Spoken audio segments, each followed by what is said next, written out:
La clé du bonheur, est-ce que c'est pas l'amour de soi? Alors on va le voir ici en 3 étapes, sachant que c'est le début, puisque je vous ai préparé un e-book sur le calme mental et cela rejoint complètement ce thème.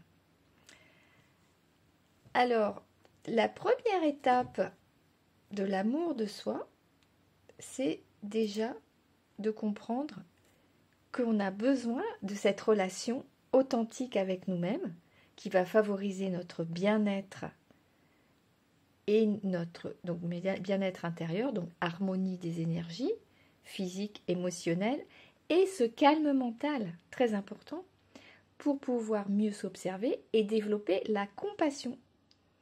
C'est important de se pardonner nos erreurs, donc de développer cette bienveillance. Mais quelles sont les étapes et les astuces vraiment à mettre au quotidien pour implémenter ça de manière à être plus heureux puisqu'on aura découvert cette clé? Alors le calme mental d'abord, première étape, comment retrouver cette sérénité intérieure? Surtout quand on a un petit singe dans la tête qui mouline beaucoup, comme notamment ceux qui sont sensibles et ceux qui sont mentales, comme on dit, intellectuels, etc. Alors retrouver cette sérénité intérieure, c'est un défi.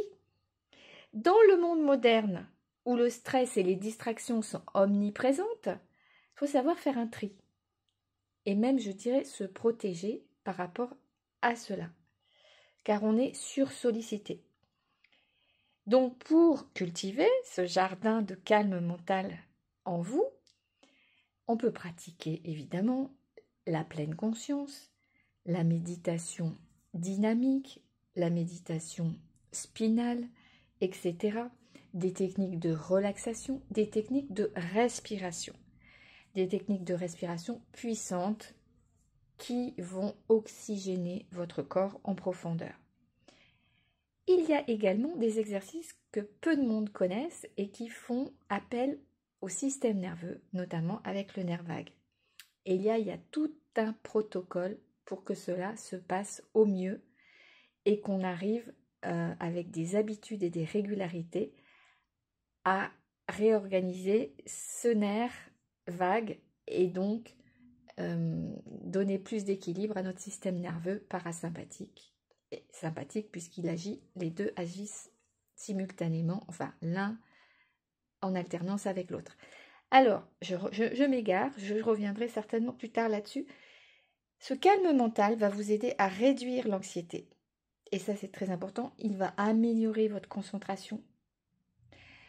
Il va favoriser l'état de calme naturel intérieur, cette paix en nous. Donc, évidemment que les méditations, il ne faut pas se rebuter parce que à chacun sa méditation, selon les moments. Moi, par exemple, il y a des moments où je fais des méditations très très courtes.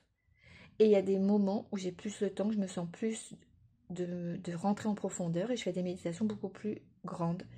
Mais surtout, ne cherchez pas à atteindre un résultat rapidement, sinon vous n'allez pas pouvoir lâcher prise. Il y a beaucoup d'astuces à savoir pour méditer dans la joie et dans le moment présent.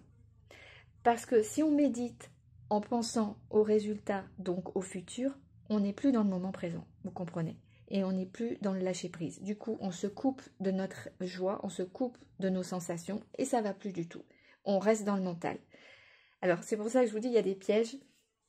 Alors, la méditation, bien sûr, c'est une pratique pour calmer, mais il y en a d'autres, et notamment des méditations dynamiques. Par exemple, quand vous faites des choses dans le quotidien, essayez de prendre plaisir et d'être à 200% dans ce que vous faites, parce que quand vous allez avoir la joie naturelle de le faire, en disant « ouais, je suis heureuse de faire cela », ou heureux, ben vous allez constater que vous êtes dans une pleine conscience, puisque vous êtes totalement dans l'acte que vous êtes en train de faire, et en plus vous le faites dans la joie. Et j'y reviendrai sur ma vidéo sur la spiritualité, vous verrez, il y aura un exemple pertinent là-dessus.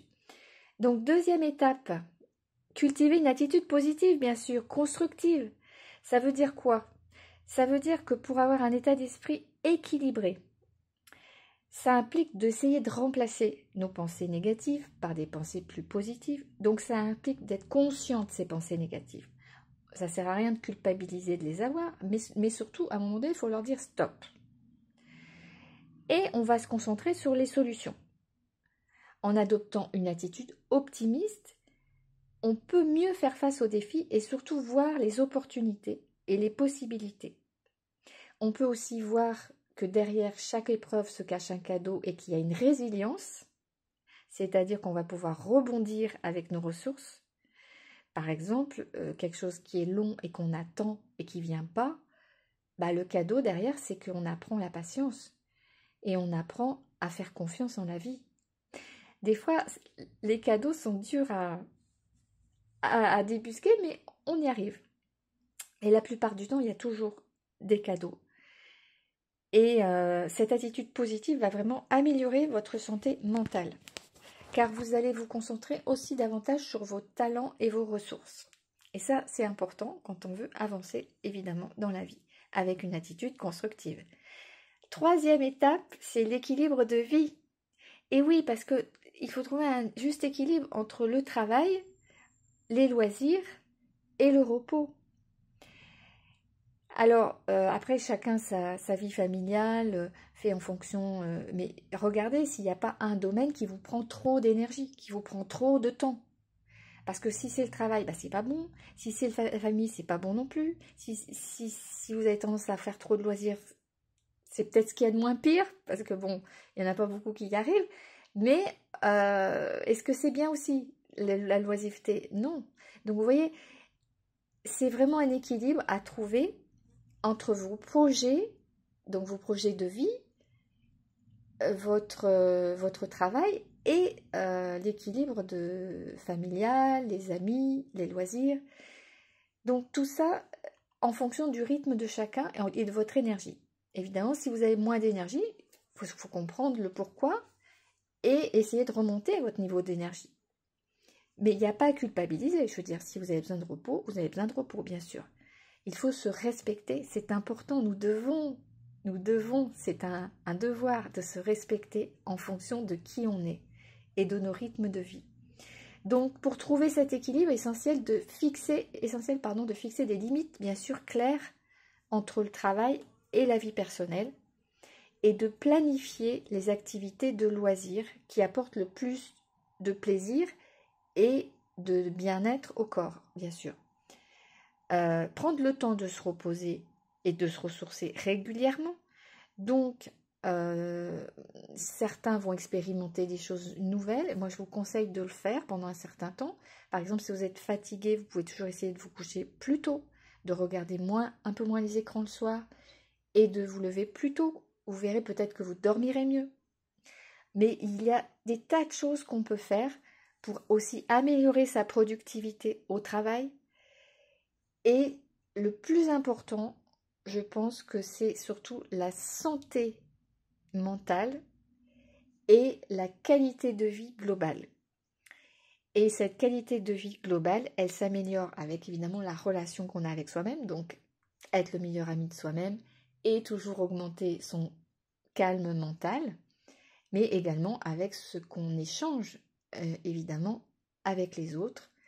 Mais il est évident que plus notre relation avec nous-mêmes est bienveillante, saine et qu'on s'aime davantage, plus la relation avec les autres va être apaisée, fluide et naturelle, pleine de compréhension, pleine de confiance et pleine d'amour. On a tous des problèmes à résoudre, mais il ne faut pas focaliser sur le mental et des fois c'est important de débrancher ce mental.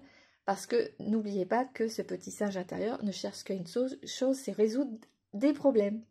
Donc, résoudre des problèmes, oui, on a besoin, mais à un moment donné, c'est important de se concentrer sur l'instant présent et d'être dans le bien-être de l'équilibre de l'instant présent. Donc, bien-être émotionnel, accueillir ses émotions et bien-être physique, bien sûr, accueillir les sensations et ce qui vient. Alors, si vous voulez en savoir plus sur le calme mental, eh bien, vous n'hésitez pas, vous cliquez en bas ou dans les commentaires, je mettrai également un lien.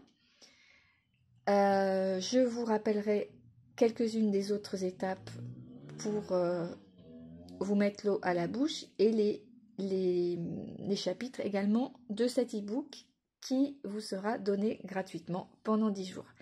Bonne lecture et j'espère que j'aurai vos retours. À très bientôt.